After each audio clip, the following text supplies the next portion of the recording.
the certificate authority system is broken, and we're going to talk about why that is. So, first of all, what are certificate authorities? Every day, everyone is using certificate authorities.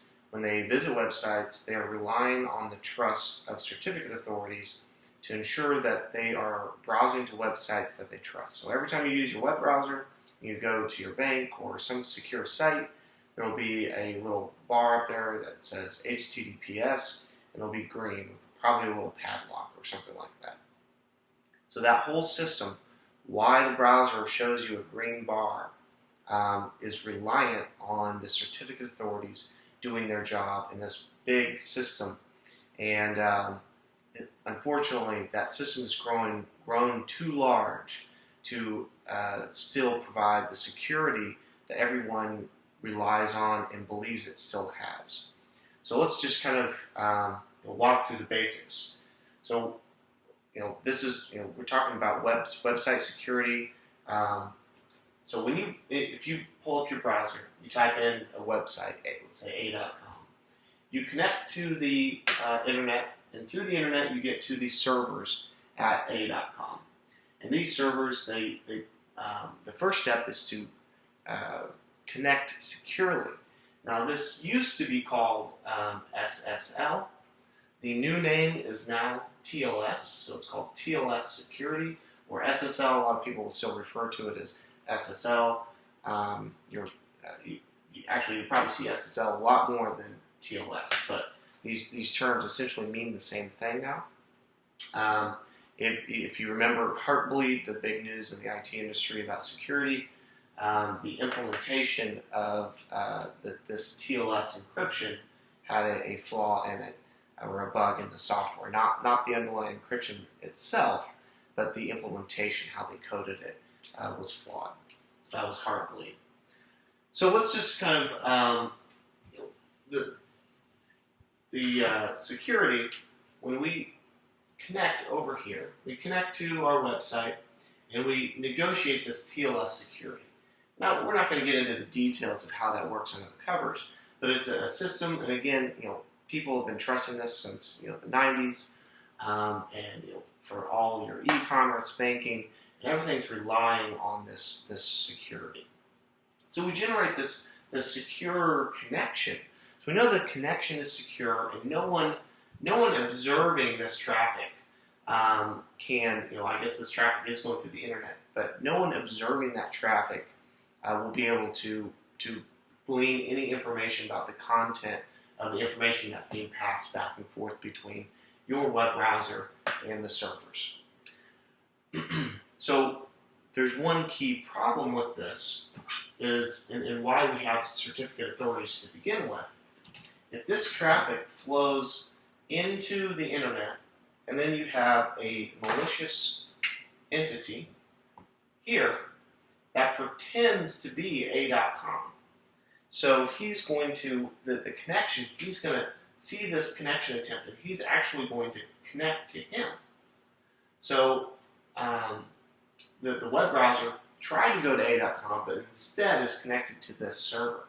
And this server actually responds back and says, yeah, I'm a.com. Let's negotiate TLS. Let's set up our secure connection. So we actually have a secure connection from your web browser to this malicious entity that's somewhere in the internet. And this is referred to as a man-in-the-middle attack. Now, when I started first reading about security, you'd hear a lot about man-in-the-middle, and they'd talk about all the stuff that they could do and couldn't do and how to prevent it.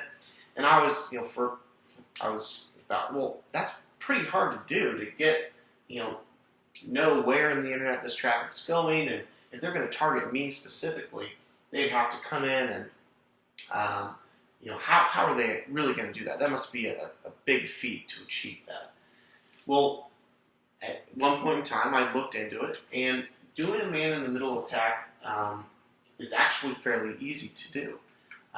If you're at a coffee shop, or even if your home internet, your home Wi-Fi, if one of your neighbors was able to crack your password, if you didn't use a very good password on your home Wi-Fi, or if your home Wi-Fi is just open.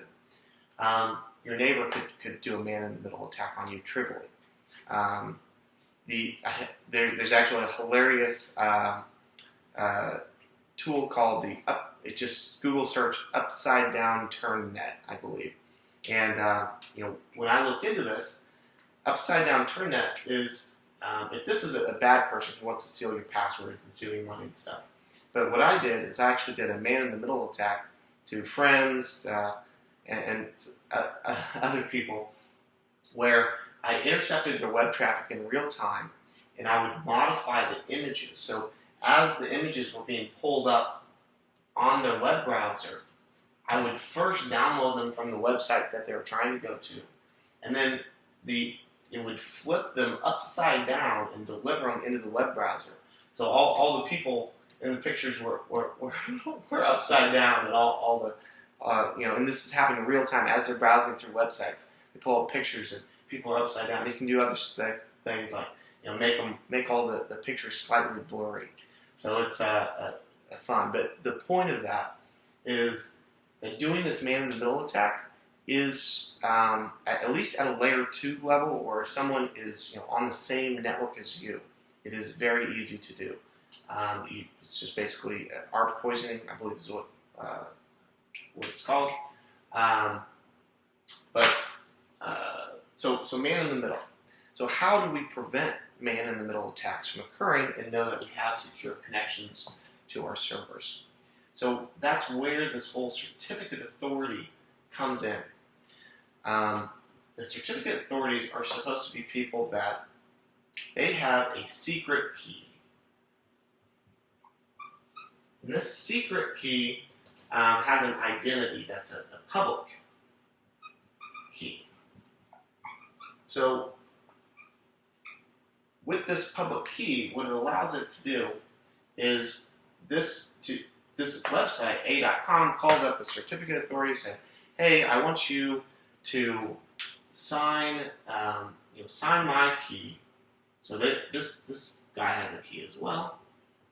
So sign my key with your public key to show that we're trustworthy and we're who we say we are. So they do a little bit of work depending on what kind of certificate you buy. Also, you've got to pay these guys lots of money. And so they try and verify that A.com, they check the phone numbers, they check the DNS record. They do some checking here to ensure that they don't trust a website that's a malicious person. So they sign this. Now in your web browser, it's hard coded of all these public keys of all these different certificate authorities. Now right now I believe there's more than 3,000 certificate authorities. So what happens when if a malicious user tries to intercept our traffic?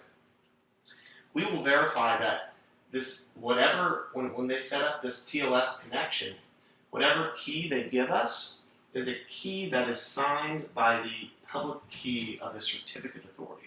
So since these are already pre-populated in our browser, whatever he sends me, I can verify that it validates against one of these public keys. So essentially we're using a third party to give us confidence that we are actually connecting to the real server and not a malicious user, because basically the security of this whole system is reliant on these guys doing their job and actually validating the real websites and keeping their private key private.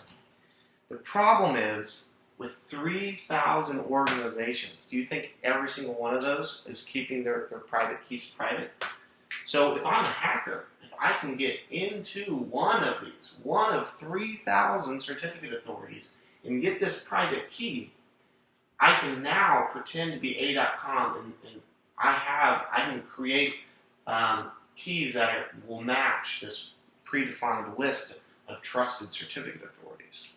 So the whole root of the problem is the fact that there's so many of these that there's a couple years ago, I believe Diginor was one of the big ones.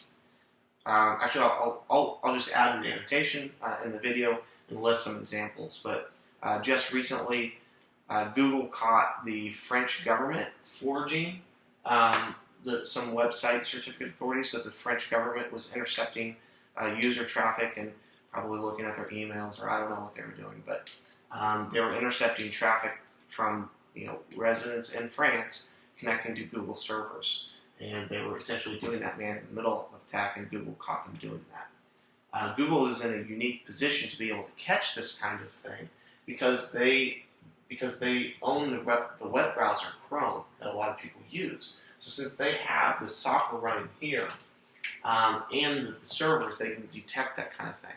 But most regular websites and don't have that capability to detect that that's happening.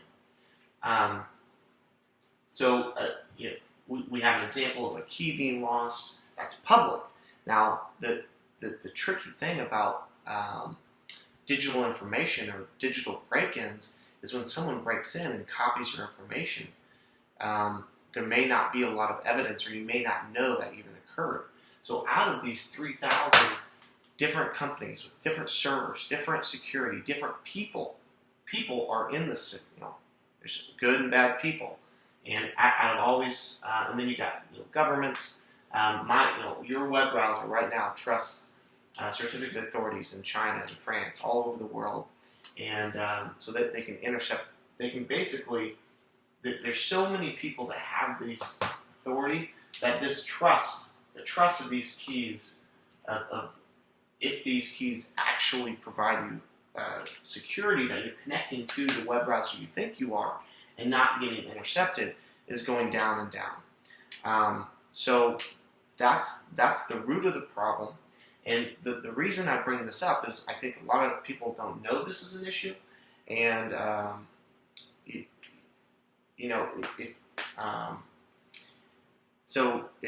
I guess the solution to this, what is the solution? I believe that the long-term solution is to get rid of these certificate authorities completely. There is the new system is to use a decentralized ledger-based system. We know that Bitcoin uses block-based ledger-based system, and actually we'll just say Namecoin is a method that we can solve this. Actually, NXT and BitShares are also trying to provide their own solutions. But actually, I'm going to do this in the next video, kind of talk about what these solutions provide around and how you can replace this certificate authority with these solutions. All right, hopefully that opens some people's eyes about what the current state of our security. I guess if you're not one of the things, comment that I liked. A lot of people say if you're not doing anything wrong, you don't have anything to hide. And one of the responses I heard was, I don't have anything to hide from people I trust. And I think the root of that is that if you look at, there's so many laws across the world, even in our own country, there's so many laws that literally everyone breaks the law every day. And what that means is if you were ever to become a target for law enforcement, if they can intercept all your traffic, they can intercept all your data, they can essentially go after anyone they want and prosecute anyone they want because everyone breaks laws. And if they have all the information about everything you do, they can target. That's why privacy is still important, even if you're not doing anything wrong. All right, thanks for watching.